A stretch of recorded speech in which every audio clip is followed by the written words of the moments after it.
علم لنا إلا ما علمتنا إنك أنت العليم الحكيم ولا فهم لنا إلا ما فهمتنا إنك أنت الواسع الكريم نسأل الله سبحانه وتعالى أن يعلمنا ويفهمنا ويفتح علينا فتوح العارفين إنه كتابك قدير وبالإجابة جدير وهو حسبنا ونعم الوكيل إلى حضرة النبي محمد صلى الله عليه وسلم الفاتحة. بسم الله الرحمن الرحيم الحمد لله رب العالمين الرحمن الرحيم مالك يوم الدين إياك نعبد وإياك نستعين اهدنا الصراط المستقيم صراط الذين أنعمت عليهم غير المغضوب عليهم ولا الضالين آمين. Wajahid nafsaka ay khawafiraha fi syari, dan perangilah olehmu akan diri ay khawafiraha fi syari, ialah perangi lintasan-lintasan nafsumu fi syari, dengan perang sesuai syariat. Namanya nanti mujahadah, memerangi hawa nafsu. Qala al-Imam Sahlu At-Tusturi rahimahullahu ta'ala. Berkata al-Imam Sahal At-Tusturi rahimahullahu ta'ala, aswa'ul ma'asi hadithun nafsi. Maksiat yang paling buruk adalah bisikan hawa nafsu.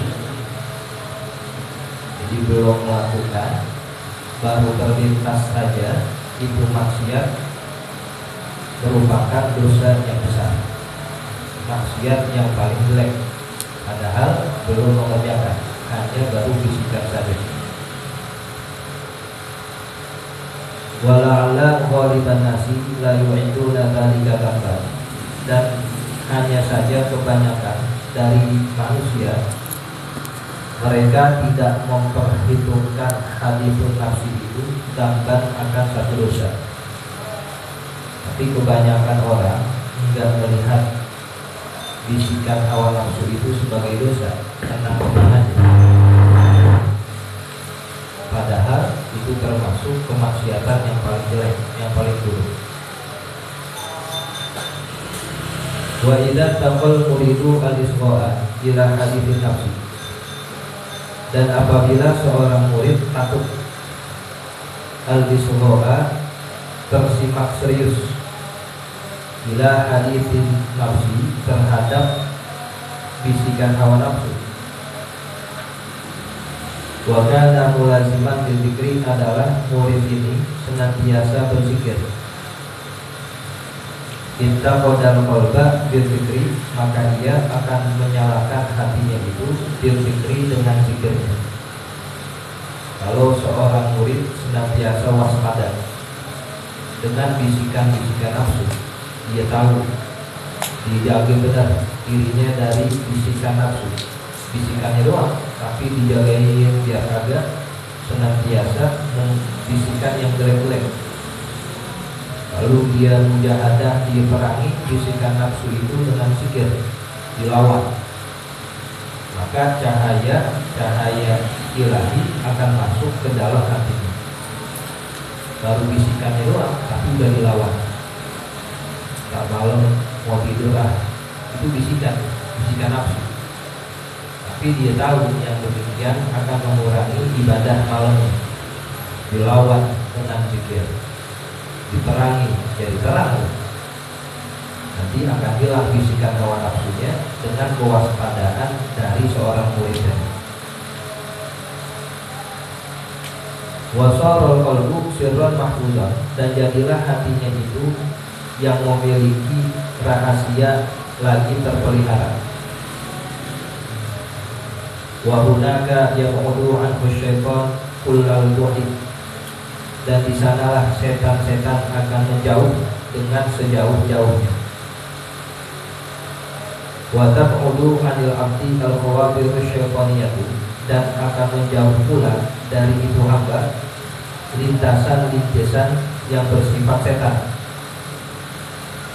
Wala yasiru ma'ahu illa khawafiru nafsaniyatun, dan tidaklah menjadi bersama hamba itu melainkan lintasan-lintasan rohani. Wahina idin, dan saat itulah yas'a seorang hamba berjalan di qat'iha, di dalam menempuh khawatir nafsaniyah, di dalam berjalan menuju kehadiran Allah.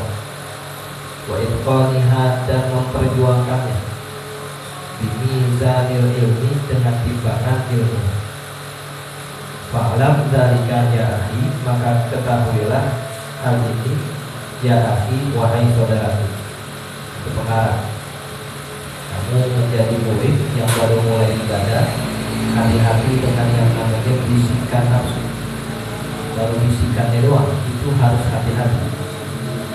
Mau ini dengan nafsunya senantiasa itu kamu jaga, lewat zikir-zikir, lewat wirid-wirid, sehingga bisikan nafsu tadi hilang dengan zikir dan wirid yang kamu lakukan. Kalau sudah hilang bisikan nafsunya, nanti hatinya terang, bercahaya, setan jauh, dan baginya menempuh thariqah jadi sangat mudah, karena lawannya sudah dihalangi dari pertama kali dia datang. Wajahid nafsaka bil juni bi tariqihi syar'i, lalu perangilah nafsumu bil juni, yang pertama dengan lapar, bi tariqihi syar'i, dengan jalannya yang secara syariat. Wahwa, dan yang dimaksud dengan lapar secara syariat, taqlilul akli syai'an fa syai'an, mengurangi makan sedikit demi sedikit. Akan dikasih tahu oleh pengarang bagaimana caranya mujahadah itu, cara memerangi hawa nafsu. Yang pertama caranya adalah dengan membiasakan lapar. Lapar yang dipilih. Ada makanan kita nggak makan, atau ada makanan kita sedikitkan makanannya, sehingga tidak terlalu kenyang, tidak terlalu megah. Nah, membuat lapar diri itu adalah bagian dari mujahadah, bahkan yang paling utamanya. Maka kewajiban kita dalam bulan Ramadan itu tidak makan. Puasa, bukan puasa dari ngomong, bukan puasa dari berbicara, atau puasa dari tidur, atau puasa dari bertemu orang, tapi puasa dari makan. Itu yang ditahan, sebab dia sebagai rukun thariqah, ujung tombak satu thariqah atau perjalanan yang dapat mengekang hawa nafsu. Wa qaddamal ju'a ala ghairihi, dan pengarang mendahulukan mujahadah meliwati rasa lapar atas lainnya. Kenapa yang didahulukan dari mujahadah rasa lapar dulu, bukan yang lain? Li'annahu mu'zamu arkanit thariqi, karena sesungguhnya membuat lapar diri adalah pembahasan terpenting di dalam rukun-rukun thariqah.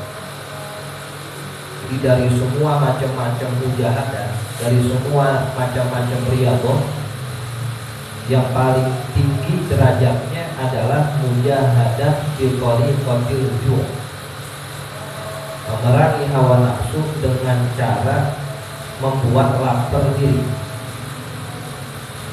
Nanti ada 4 mujahadah, ada 4 cara untuk kita riyadhah. Yang paling tingginya yaitu qillatul ta'am, mempersedikit makanan dengan cara puasa. Atau kalau nggak puasa, di hari-hari yang bukan Ramadan kita sedikitkan makanannya sehingga tidak terlalu kenyang. Itu yang paling pertama dari mujahadah, qillatul ta'am. Nanti yang kedua baru disebut qillatul niyam, sedikit tidur.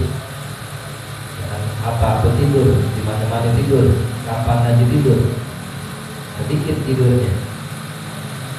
Yang ketiga, qillatul anam, sedikit kawannya. Kayak kebanyakan nongkrong, kayak kebanyakan ngobrol ngalor tidur, mulai dari malam sampai subuh. Apa manfaatnya begitu? Kalau dibaca Quran dapat sejuz, dapat 2 juz, diwirid 10 dapat 100. Kalau yang masih berkembang seperti itu jauh dari thariqah. Karena di antara rukun thariqah qillatul anam, sedikit ketemu orang. Hanya sebatas keperluan dan kebutuhannya saja. Bukan setiap waktu, setiap tempat diisi dengan ketemu orang, dengan bicara, dengan ngobrol yang tidak bermanfaat. Yang keempat baru qillatul kalam, sedikit ngomong. Inilah 4 cara, 4 mujahadah kalau kita pengen mengekang hawa nafsu. Tapi kalau dirasa masih dikerjain, makannya banyak, tidurnya banyak, nongkrongnya ketemu orang masih banyak, ngomongnya masih demen, ngobrolnya masih suka, jauh dari mujahadah. Kalau dia pengen mujahadah, liwatin ini satu persatu. Sehingga yang tadi disebutkan hatinya jadi terang. Kalau hati sudah terang, apa aja yang kita inginkan dari ilmu masuk. Ngaji gak usah banyak-banyak, gak usah lama-lama, hatinya bersihin aja. Ntar dia dapat sendiri ilmu. Mau ilmu langit, mau ilmu bumi, dia dapat sendiri. Asal tempatnya bersih dulu. Kalau ilmu nurun, ilmu itu cahaya. Wa nurullahi la yuhda bi'asin. Sementara cahaya Allah akan dikasih buat pelaku maksiat. Kalau pengen ilmu, kalau kafir sih gak usah dikerjain dengan mujahadah. Wa li'annahu laisa linafsi fi bidayati amriha, dan karena sesungguhnya tidaklah bagi satu nafsu di permulaan perkaranya, tidaklah di permulaan thariqahnya, syai'un asra'u linqiyadiha minal ju'i, satu yang lebih cepat membelenggu hawa nafsu dari lapar. Jadi nafsu itu sehebatnya, setingginya nafsu, dia permulaannya bakal kalah dengan lapar. Kalau dibuat lapar, tutup dia. Kalau diajak puasa, itu nafsu bakal terkekang, bakal bisa untuk kita arahkan. Di senjata pertama kita untuk mujahadah, banyakin lapar, banyakin puasa maksudnya. Di puasa bukannya bulan Ramadan doang yang wajib, di luar Ramadan dia juga banyak berpuasa. Itu kita lakukan. Kalau makan itu sedikit, kalau dia ingin tidak makan ya sambilan berpuasa, dilatih. Puasa sebulan, puasa 2 bulan, puasa 3 bulan terus. Itu bukan puasa Ramadan doang. Kalau puasa Ramadan doang, apa bedanya kita dengan muslim yang lain yang tidak melakukan mujahadah? Sama. Bedanya apa? Tidak mau orang-orang awam yang hanya puasanya bulan Ramadan doang. Gak ada bedanya, emang wajib. Kalau sesuatu yang wajib dikerjain sama muslim, kagak ada spesialnya. Spesial di mana? Memang itu kewajiban. Semua muslim puasa Ramadan. Kalau yang kagak puasa itu jangan pakai diomongin dah. Keluar dia, bukan hanya dari mujahadah, keluar dari keislamannya. Karena dia sudah menjaharkan, menentang sesuatu yang sudah seluruh kaum muslimin menyatakan kewajiban, lalu sengaja dikatakan dia wajib di Ramadan. Padahal puasa Ramadan ma'lumun minad-dini bi-darurah, sesuatu yang sudah diketahui kewajibannya.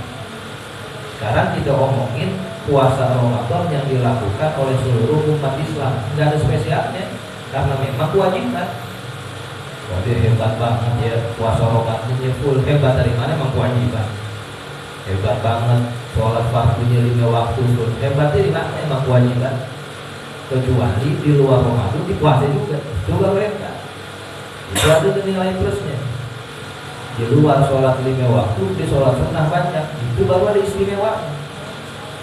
Kalau hanya dalam melakukan kewajiban saja, nggak ada istimewa, karena itu kewajiban. Nah, orang-orang yang ingin mujahadah ditambahin, membuat lapar dirinya bukan hanya Ramadan doang, puasa sunnah, nanti latihan lagi puasa seminggu 2 kali, puasa seminggu 3 kali, lama-lama seminggu full. Kita berbicara di luar Ramadan, sehingga biasa lapar, nafsunya gampang diarahin. Beda orang yang biasa puasa sama yang jarang puasa, membawa dirinya itu beda. Orang yang biasa puasa diajak taat enteng aja badan, sebab nafsunya gampang diarahin. Jadi ngangon kambing, kita suruh ke kiri itu kambingnya lapar, dia mau berontak gimana? Orang kambingnya lapar kita suruh ngapain aja mau dia. Kalau kambingnya gemuk dapat berontak, kambingnya binal, kita suruh ke kiri, suruh kita kekuatan dia. Itulah sesuatu yang dikatakan membuat lapar diri dapat menjinakkan hawa nafsu. Bagaimana caranya itu kita lakukan? Berat ya berat. Kalau nggak mau begitu ya nggak usah menjalankan thariqah. Kalau orang yang tidak menjalankan thariqah ya tidak ada istimewanya dalam menambah kualitas ibadah kepada Allah Subhanahu wa Ta'ala. Jadi pertama kali senjata yang dilakukan untuk membelenggu hawa nafsu adalah dengan membuat lapar dirinya sebanyak dan sesering mungkin.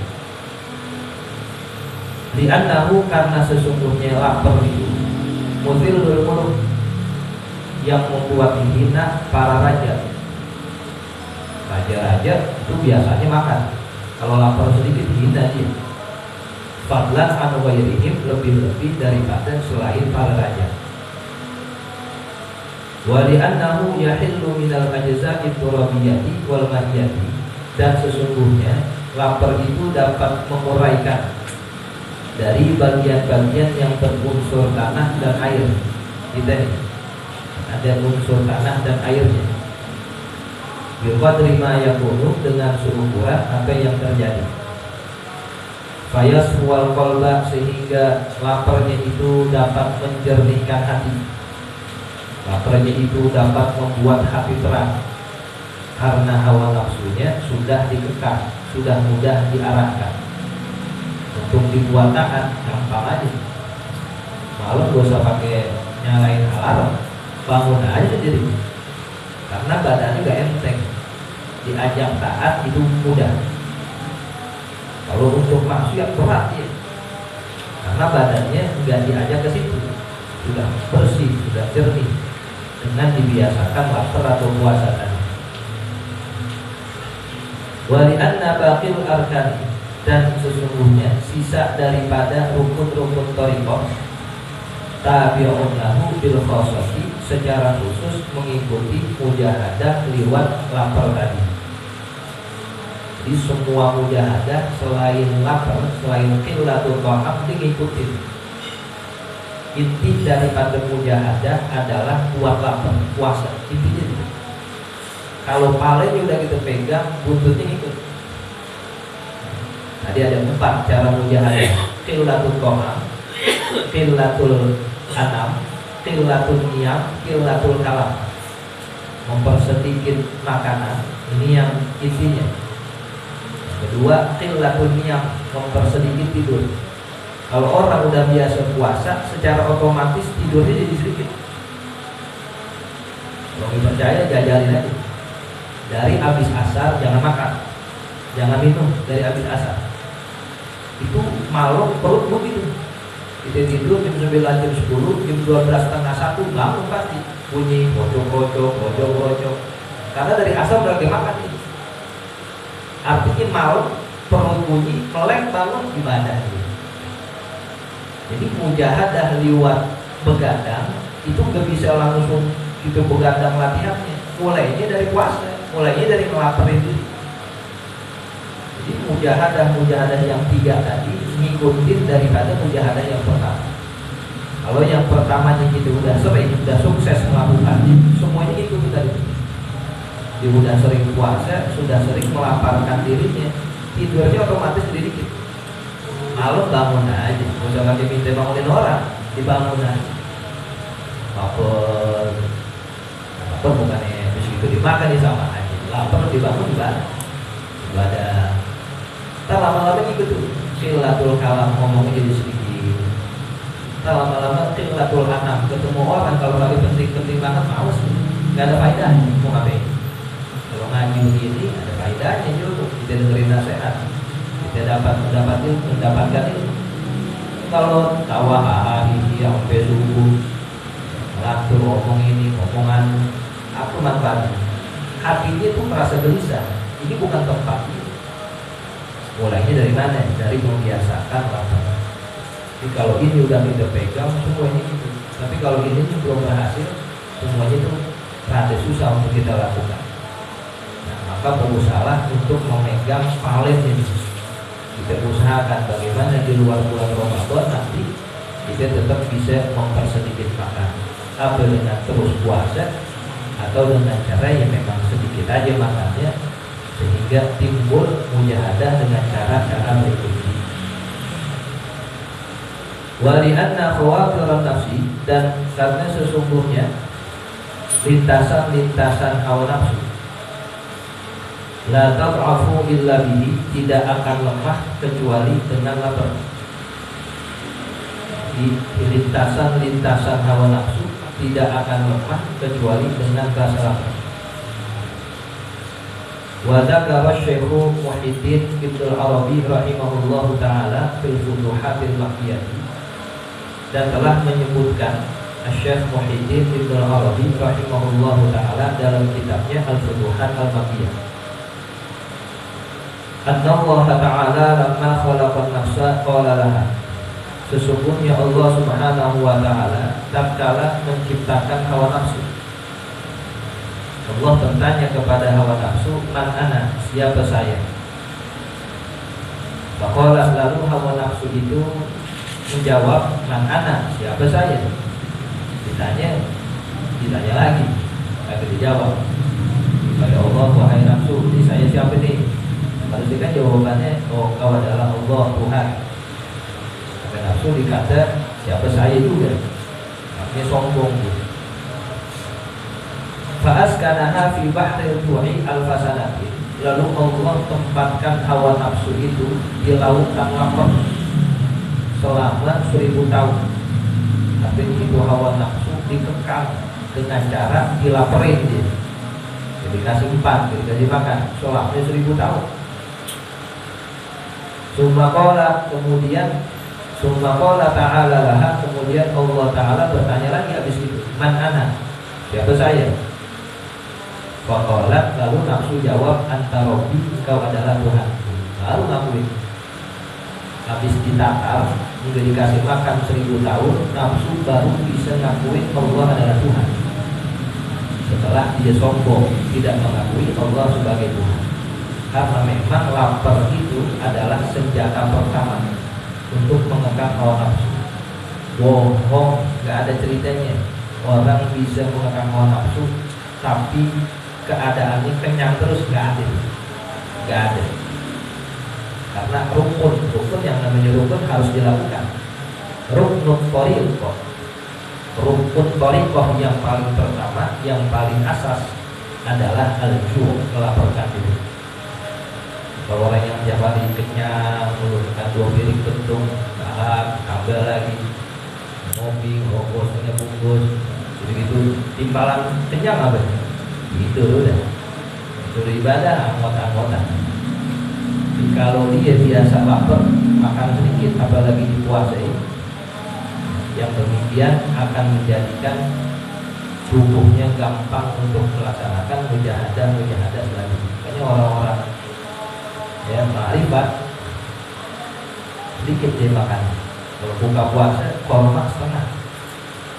Kita nggak aji korma setengah. Ini korma setengah, dipotek nih. Potek, nah setengah lagi ditaruh di tisu buat tamal. Dibuka korma setengah. Udah tapi lagi terawih apa? Ntar setengah lagi dimakan malam. Korma setengah satu aja itu kecil banget. Dipotek lagi setengah. Itu ngomong bukan kata orang, memang lihat langsung. Potek aja setengah. Ada yang setengah lagi taruh di situ. Begitulah orang-orang yang menjaga rukun. Itu yang di kitab dan dipelajari dan diamalin semua. Ini orangnya jadi berkah. Orang yang muliakan baik di kalangan makhluk juga daripada Allah Subhanahu wa taala. Memang biasa. Suka haji begitu, semuanya diparani untuk makanan. Yang anu sama aja di puasa. Bodoh makan siang makan paginya dihabisin semua dalam satu waktu ketika berbuka. Nah, yang demikian jauh. Kalau kita ingin melaksanakan apa yang diajarkan dalam rukun thariqah ini. Wa kana Syekh Abu Sulaiman Ad-Darani rahimahullahu taala yaqul, dan adalah Syekh Abu Sulaiman Ad-Darani rahimahullahu taala dia berkata, miftahud dunya asyiba, kunci kenikmatan dunia adalah kenyang. Kalau mau tahu nikmatnya dunia itu hanya ada pada kenyang. Wa miftahul akhirati al-ju', dan kunci amalan-amalan akhirat ada pada lapar. Yakni amaluha, maksudnya adalah amalan-amalannya.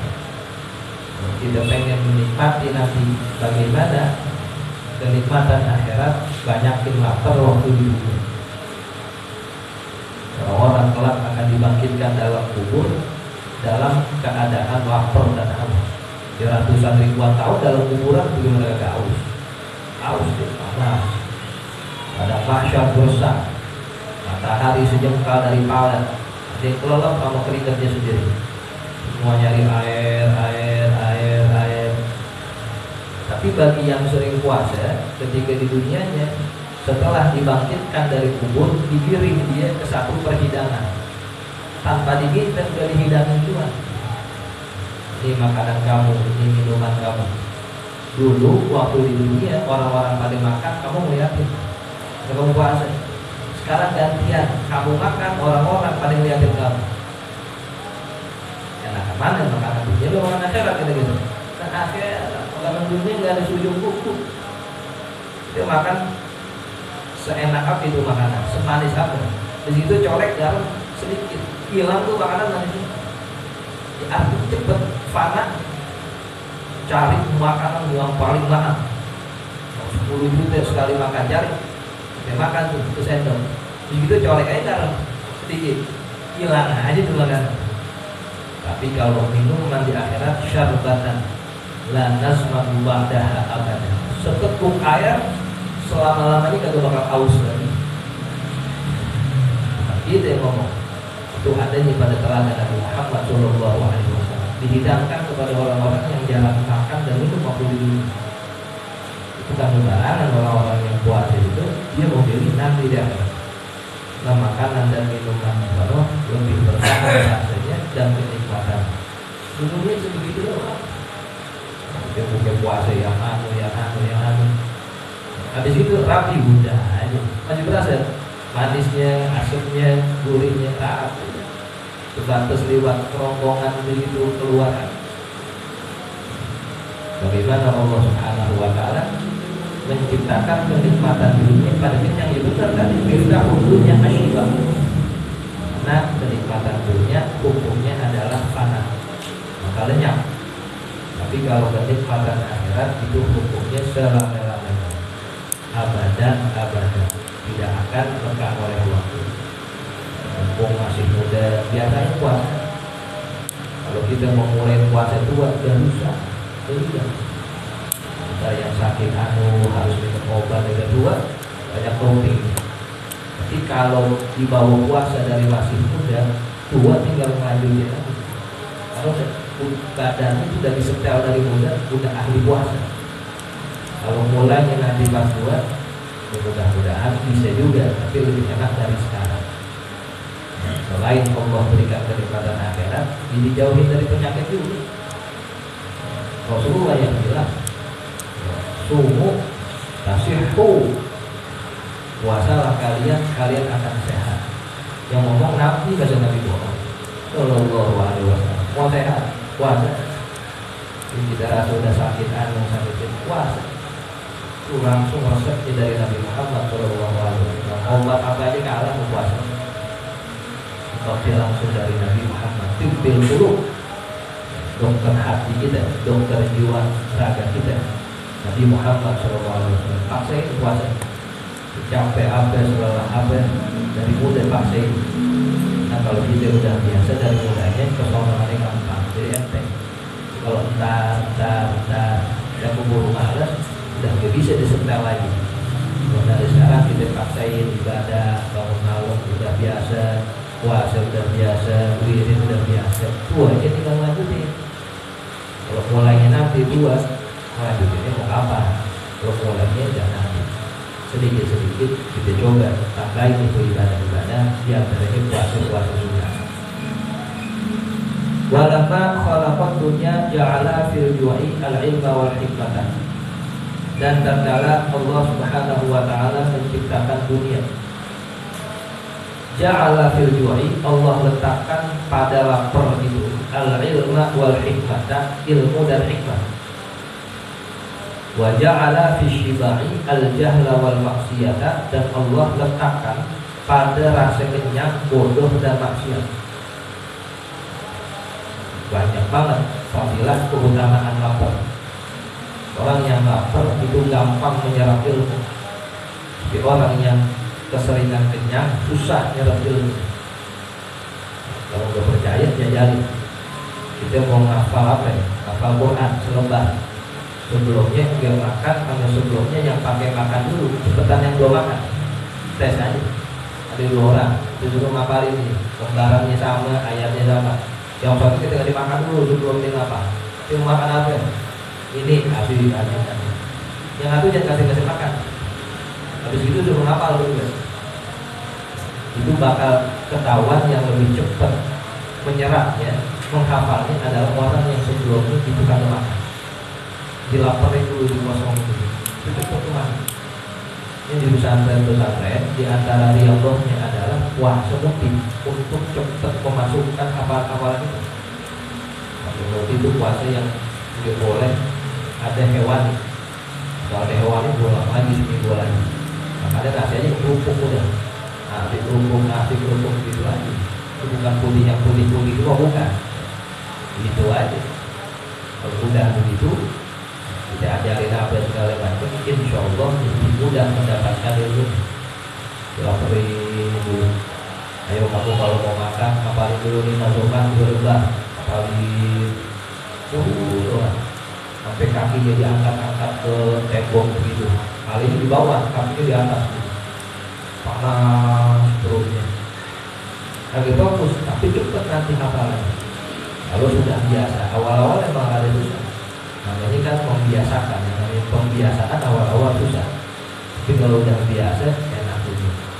Jadi bisa cepat buat hafalin bisa, ilmu ini bisa. Karena pada lapar itu dikatakan ilmu dan hikmah. Jadi kalau sudah kebiasaan kenyang, di situ ada kebodohan dan kemaksiatan. Wa kana Yahya bin Mu'adz ar-Razi rahimahullahu taala yaqul, dan adalah Syekh Yahya bin Mu'adz ar-Razi rahimahullahu taala, dia berkata, Asyiba'u narun, kenyang itu adalah api. Wasyahwatu mithlul hatabi, dan syahwat seumpama kayu bakar. Yatawalladu minhul ihramu, yang akan melahirkan darinya al-ihram, bakar, satu hal yang bisa membakar. Wala taqfi'unahu, dan tidak akan padam apinya. Hatta tuhriqa sahibaha, sampai dia membakar orang. Mulainya dari lapar, mulainya dari kenyang. Orang kebiasaan kenyang, jadi gampang punya hawa nafsu, syahwat. Kalau udah banyak syahwatnya, dia seperti membawa kayu bakar, tinggal dibakar aja orang. Gampang tersulut, gampang diprovokasi. Awalnya dari mana? Dari kebiasaan kenyang. Kenyang mulu jadi begitu. Maunya maksiat, maunya melakukan hal-hal yang jauh dari Allah. Jadi awalnya dari mana? Dari kebiasaan kenyang. Karena dari situlah timbul tadi api-api yang akan membakar dia. Wa kana Sahl bin Abdullah at-Tusturi rahimahullahu taala yaqul, dan adalah Sahal bin Abdullah at-Tusturi rahimahullahu taala, dia berkata, Man arada ayyakula fil yaumi marrataini falyabni lahu mi'lafan. Siapa saja yang pengen makan sehari itu 2 kali, maka bangunlah lahu bagi orang itu mi'lafan tempat makanan hewan. Mi'laf itu tempat kalau kita naruh rumput buat kebun itu namanya mi'laf. Di sama dia kayak hewan di kebun, lalu makannya sehari 2 kali. Kata Syekh Sahab, nah, dia terhitung banyak itu 2 kali. Berbedanya dengan binatang-binatang ternak. Wa kana Malik bin Dinar rahimahullahu taala yaqul, dan adalah Syekh Malik bin Dinar rahimahullahu taala dia berkata, man arada an yafirra asy-syaitanu min dhillihi falyaqhar syahwatahu. Siapa saja yang ingin setan lari dari bayangannya, falyaqhar syahwatahu, maka tundukkanlah hawa nafsu. Dengan cara berhati-hati, dengan cara banyakin untuk berpuasa, mempersedikit makan. Wa aqwalu salafi fi dzalika katsiratun, dan perkataan-perkataan ulama salaf dalam pembahasan lapor ini, keutamaannya katsiratun itu sangat banyak. Fa'lam dzalika ya akhi, maka ketahuilah olehmu hal ini wahai saudaraku.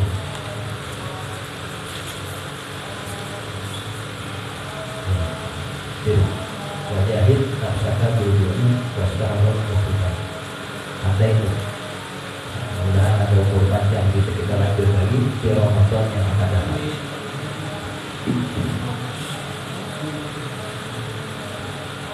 Bismillahirrahmanirrahim. Alhamdulillahirabbil alamin. Hamdalillah ni'amahu wa yukafi'u majidah. Ya Rabbana lakal hamdu wa la ilaha illa anta subhanaka. Allahumma shalli ala sayyidina Nabi wa ala alihi wa sahbihi ajma'in. Allahumma inna nas'aluka rahmatan nabiyyin wa hifdzan mursalin wa rahmatan malaikatil muqarrabin. Allahumma a'tina bil ilmi wa zayyinna bil ilmi wa akhrijna bit taqwa wa jannibna bil afiyah. Allahumma ana Allahu syahiduna Allahu qadiruna Allahu naziruna Allahu ghaibuna. Nastashhir ma'ana ya dalika kulli wa nastashhir ma'ana ya dalika kulli wa nastashhir ma'ana ya dalika kulli. Rabbana aghfir lana nurana wa ighfir lana innaka ala kulli syai'in qadir. Rabbana aghfir lana nurana wa ighfir lana innaka ala kulli syai'in qadir. Rabbana aghfir lana nurana wa ighfir lana innaka ala kulli syai'in qadir. Rabbana hab lana min ladunka rahmatan wa sadaqatan wa barakatan wa sanawiyya bi rahmatika ya arhamar rahimin. Rabbana atina fid dunya hasanah wa fil akhirati hasanah wa qina adzabannar. Wa sallallahu ala sayyidina Muhammad wa ala alihi wa sahbihi wa sallam.